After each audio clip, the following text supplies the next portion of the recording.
والبحث عن مصادر اقتصادية غير البترول ووجودها مع دولة اندونيسيا العظيمة في الجي 20 من الدول الاقتصادية. وجدت المملكة أنه الأفضل الاستثمار في الدول الإسلامية وتنمية الاقتصاد في الدول الإسلامية مجال اقتصادي جيد، وهناك استثمار ربما سمعتم عن استثمار وزارة شركة أرامكو مع برتامينا، وهناك مجالات كثيرة ربما تسمعون إن شاء الله خلال الزيارة من توقيع اتفاقيات في جميع المجالات الاستثمارية والتعليمية والدينية إن شاء الله. مجالات كثيرة في التعليم وفي الشؤون الدينية وفي الشؤون الاقتصاد والاستثمار، الشؤون الثقافية، شؤون الحج، أيضا ربما إن شاء الله في الشؤون الأمنية، وسبق التوقيع على اتفاقية عسكرية ما زال العمل جاري فيها ولله الحمد. ربما يكون هناك تعاون في مكافحة الإرهاب، وهذا من ثمرات التعاون إن شاء الله، لأن السعودية وأندونيسيا يعانون من استهداف الإرهاب لهذا البلدين الآمنين، فوجدنا أن التعاون بيننا سيعطي حصار لهذا العبث الأمني، بالإضافة إلى أن هناك مشاريع في الإسكان ومشاريع سياحية ومشاريع في البنية التحتية للطاقة. Kedatangan Raja Arab Saudi Salman bin Abdul Aziz Al Saud menarik perhatian karena banyaknya rombongan dan sejumlah persiapan lawatan yang berbeda dari kedatangan pimpinan negara-negara lain pada umumnya. Dengan jumlah rombongan mencapai 1.500 orang, barang bawaan Raja Salman dan rombongan bahkan mencapai 20 pesawat atau 20 penerbangan, termasuk mobil Mercy khusus untuk membawa Raja Saudi tersebut.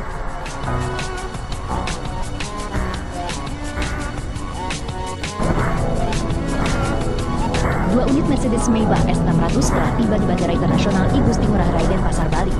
Berdasarkan lawatan sebelumnya ke negara lain, jenis Mercedes Maybach yang digunakan adalah S600 Car yang dirancang untuk menghindarkan penumpangnya dari ancaman dari segala sisi, termasuk kolong mobil. Kaca mobil ini dibuat dari bahan aramid dan komponen plastik serta dilapisi polikarbonat yang tahan lontaran serpihan. Kaca ini juga menawarkan perlindungan dari peledak dan anti peluru senjata serbu. Wow, super aman bukan?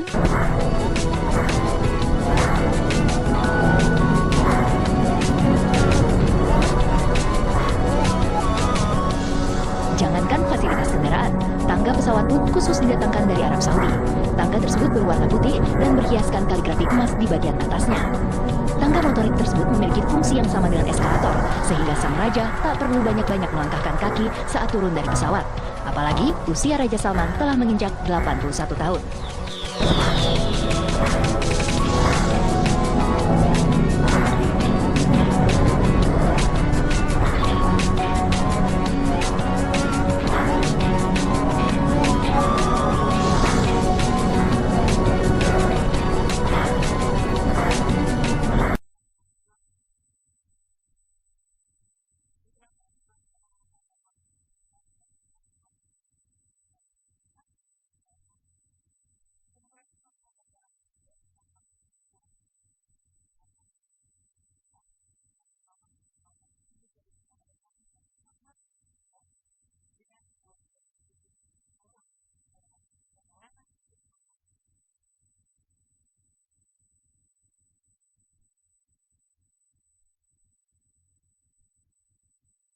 Ketika seorang raja di Arab Saudi melakukan kunjungan dengan bobot bawaan yang begitu banyak, seperti itu? Ya, itu tadi yang saya katakan bahwa dasar politik Saudi itu kan kekeluargaan itu, sehingga yang dibawa itu antara pejabat negara dan keluarga kan hampir sama, sehingga misinya juga diplomasi dan juga misi liburan, sehingga waktu yang diperlukan itu juga sangat panjang ya, sampai 9 hari. Tapi sebenarnya itu kalau saya boleh mengatakan, rakyat Indonesia kalau berkunjung ke Saudi itu rata-rata juga 9 hari, bahkan bisa lebih ya. Karena paket umroh itu kan 9 hari. Mungkin dari prinsip ini ya. Dan hari demi hari itu kan rakyat Indonesia yang berkunjung ke Saudi sangat besar ya. Nah, saya kira wajar kemudian Raja membawa untuk menunjukkan bahwa ini keluarga Raja juga ya. Masyarakat rakyat Saudi juga banyak begitu ya. Untuk mengimbangi kunjungan rakyat Indonesia yang setiap saat ya. Dengan batas waktu yang 9 hari itu. Nah, ini kan juga saya kira menarik untuk dilihat ya dari sisi budaya ya, kedua yang berusaha untuk mencari kesamaan-kesamaan yang ada. Selain memang kemudian bawaannya banyak gitu ya, kita juga tahu juga dia menginginkan atau juga mempersiapkan bahwa ketika berada di sini juga dalam servis yang terbaik gitu ya. Hal yang lumrah nggak sih? Saya kira itu hal yang wajar kalau kita kemudian melihat apa yang biasa terjadi di Timur Tengah ya. Memang seperti itu. Jadi kemudian kita juga harus melihat bahwa persoalan diplomasi ini jangan hanya dilihat yang formal-formal saja ya. Pertemuan dengan presiden, wakil presiden, dengan DPR dan lain sebagainya. Selain kesepakatan dan lain sebagainya, tetapi sebenarnya juga harus dilihat di balik itu. Bahkan kejadian itu bisa terjadi, keputusan itu bisa terjadi ketika di Bali begitu ya.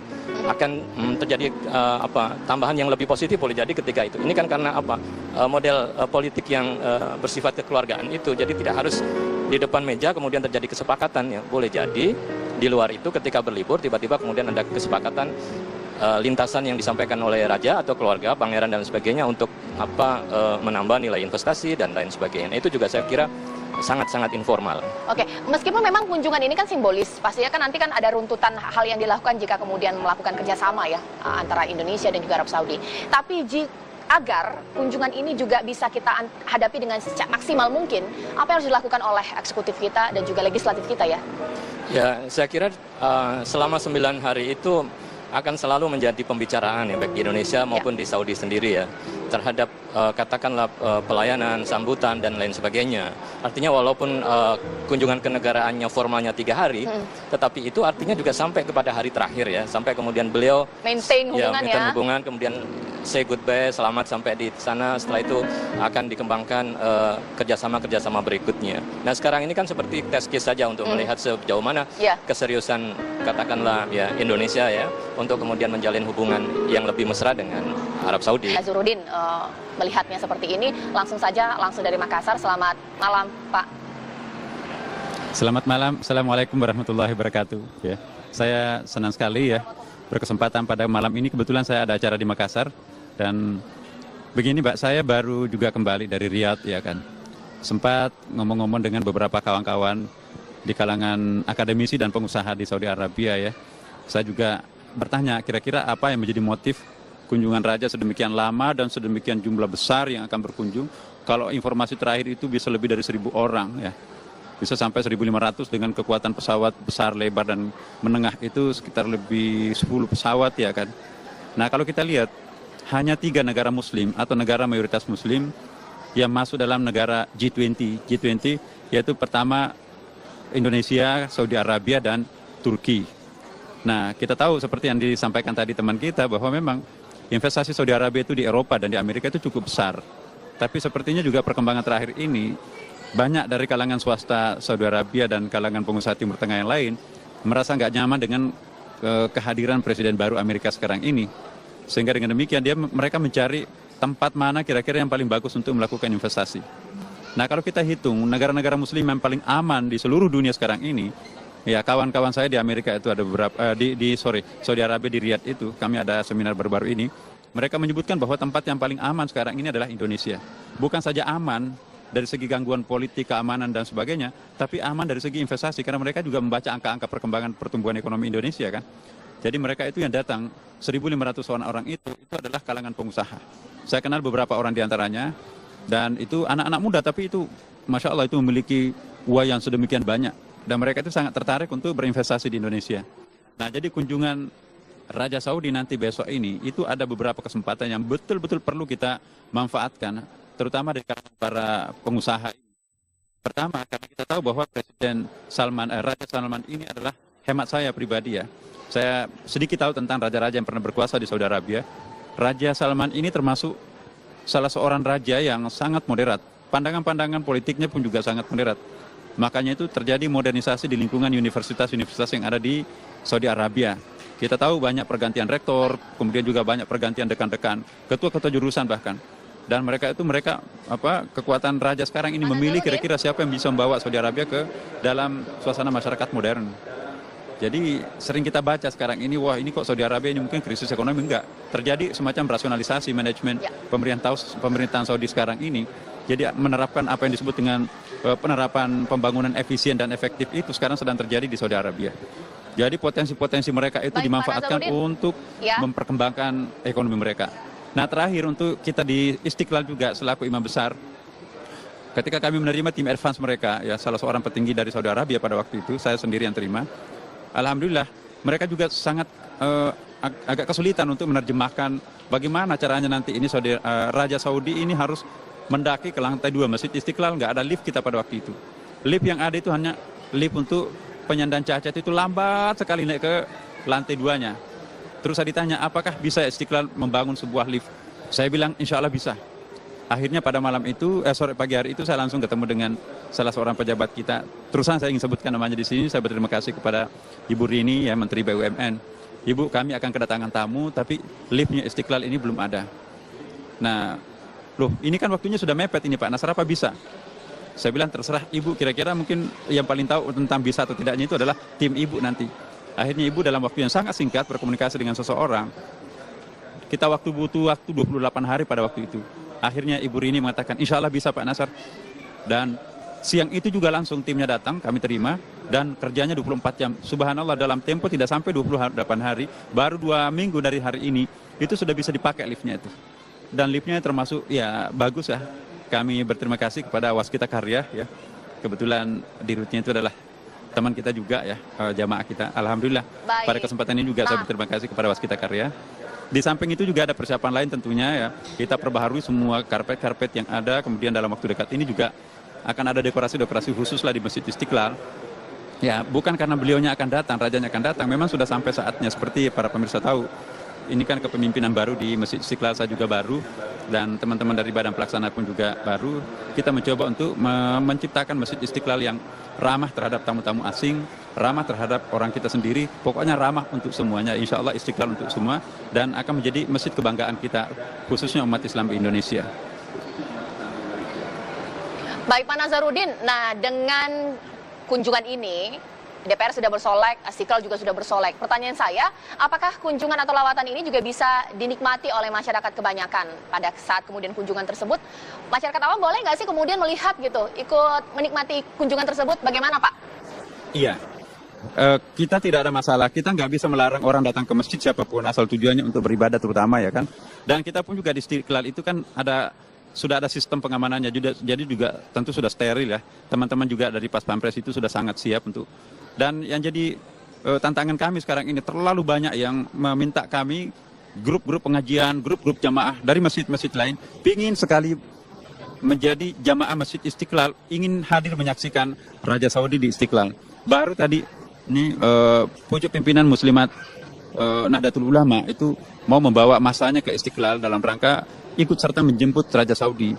Ya, jadi saya katakan kami akan berkoordinasi dari segi waktu dan dari segi pengamanan dan dari segi sistem nanti, bagaimana supaya nanti kehadiran Raja kita ini mungkin tidak terlalu terusik dengan sebuah sistem yang tidak dipersiapkan. Jadi kami ingin mencoba untuk melakukan koordinasi dengan semua pihak, terutama pihak kami internal Masjid Istiqlal. Bagaimana kehadiran jamaah-jamaah itu nanti, satu sisi mereka bisa menyaksikan tamu yang sudah lama memang ditunggu-tunggu oleh mereka, tapi pada sisi lain tamu kita yang datang ini juga tidak terusik dengan adanya pengaturan yang kurang pas ya. Jadi kami tentu akan berkoordinasi dengan semua pihak, terutama pihak keamanan di Istiqlal dan juga aparat Pas Pampres ya. Insya Allah segalanya kami akan lakukan. Tapi poin saya pribadi menganggap bahwa semakin banyak jamaah yang bisa hadir di Masjid Istiqlal dalam rangka ada tamu seperti itu saya kira menurut saya bagus ya. Yang penting keamanan, kerapian dan ketertiban itu mungkin juga perlu kita lakukan. Apalagi besok itu kan bukan hari Jumat ya kan. Jadi laki-laki dan perempuan bisa sama-sama hadir di masjid di ruang utama Masjid Istiqlal. Kalau hari Jumat ya itu lantai utamanya hanya untuk laki-laki, perempuannya di atas. Nah, insya Allah direncanakan Raja Saudi besok ini, ya kepastiannya belum persisnya seperti apa manualnya kami belum terima, tapi rencananya akan sholat tahiyat masjid, ya. Kemudian melihat dan mungkin juga unsur pimpinan Istiqlal dan juga terutama dalam hal ini Kementerian Agama selaku penanggung jawab Masjid Istiqlal itu, tentu kami juga akan menunggu petunjuk-petunjuk dari Pak Menteri Agama dalam hal ini. Berikan dampak positif secara politik atau juga ekonomi. Tadi kan sudah sempat dibilang, nggak punya teman mungkin di Arab, mungkin cari temannya di negara-negara Asia, khususnya Indonesia gitu ya. Kuota haji salah satu yang kita harapkan ini menjadi lebih clear deh ya, seperti itu.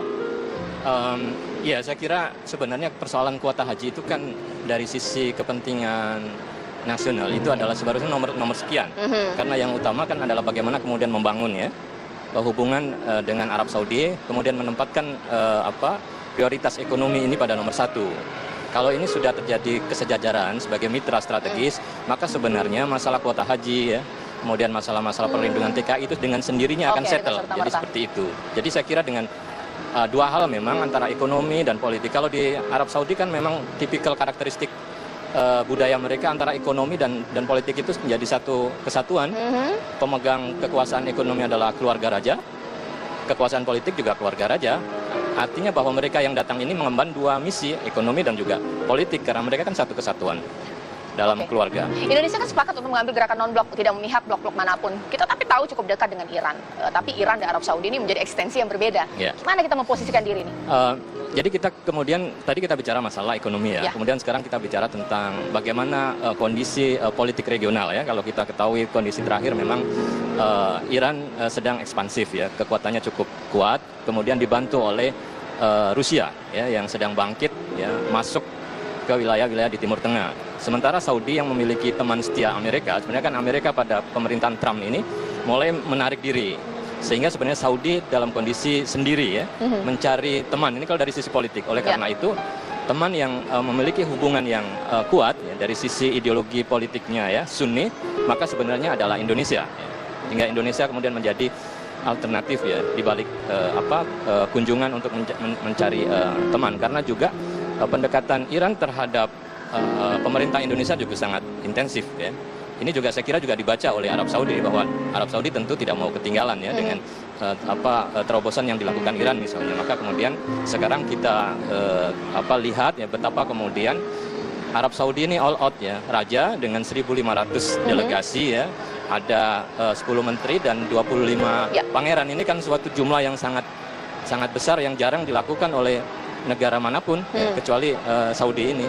Oke, kalau misalnya kita melihat ya, sudah cukup tepatkah kita kemudian dalam menyambut kunjungan kenegaraan, atau mungkin karena ini raja dan kita juga muslim mayoritas banyak di Indonesia gitu ya, terasa porsinya sedikit berbeda atau mungkin sedikit luar biasa, bagaimana melihat? Saya kira begini ya, kita melihat Saudi dalam hal budaya politiknya itu ada dua hal ya, bahwa politik Saudi itu bersifat kekeluargaan dan kepercayaan. Oleh karena itu, ya persoalan bagaimana kemudian menyambut Arab Saudi memang juga harus disesuaikan dengan prinsip mereka yang bersifat kekeluargaan dan membangun kepercayaan. Oleh karena itu, kalau kemudian prinsip-prinsip kekeluargaan ini bisa dijalankan dan ada kepercayaan di dua belah pihak, maka ke depan saya kira lebih prospektif. Tapi tetap saja bahwa posisi Indonesia ya, adalah sebagai negara yang bagian dari non-blok yang punya politik bebas aktif gitu ya, sehingga tidak mendukung secara penuh pada kubu tertentu, tetapi pada posisi yang bebas aktif itu. Nah, posisi ini saya kira kemudian menjadi penting. Oke, kalau misalnya kita melihat ya dengan konteks permasalahan Indonesia yang saat ini terjadi nih Mas ya, sekiranya kunjungan ini bisa memberikan angin segar nggak untuk Indonesia? Ya, tadi itu dari sisi investasi akan memberikan nilai yang sangat positif ya, karena kita juga tidak bisa menduga secara pasti bahwa berapa nilai yang akan diinvestasikan, tapi dengan bahwa nilainya sangat besar, itu pun juga akan bisa saja tiba-tiba kemudian berubah menjadi meningkat ya, tergantung apa yang terjadi pada saat kunjungan, atau sebaliknya dalam posisi yang stagnan. Nah, ini saya kira harus dikelola dengan baik. Sebenarnya Indonesia mau bagaimana dia mampu untuk mengambil posisi pendekatan ekonomi ya. Kalau dulu kan pendekatan kita dengan Saudi kan lebih banyak pada pendekatan keamanan. Nah, ini yang kemudian menghambat komunikasi ya, yang selama bertahun-tahun itu, dan baru terpecahkan saya kira dalam momen saat ini.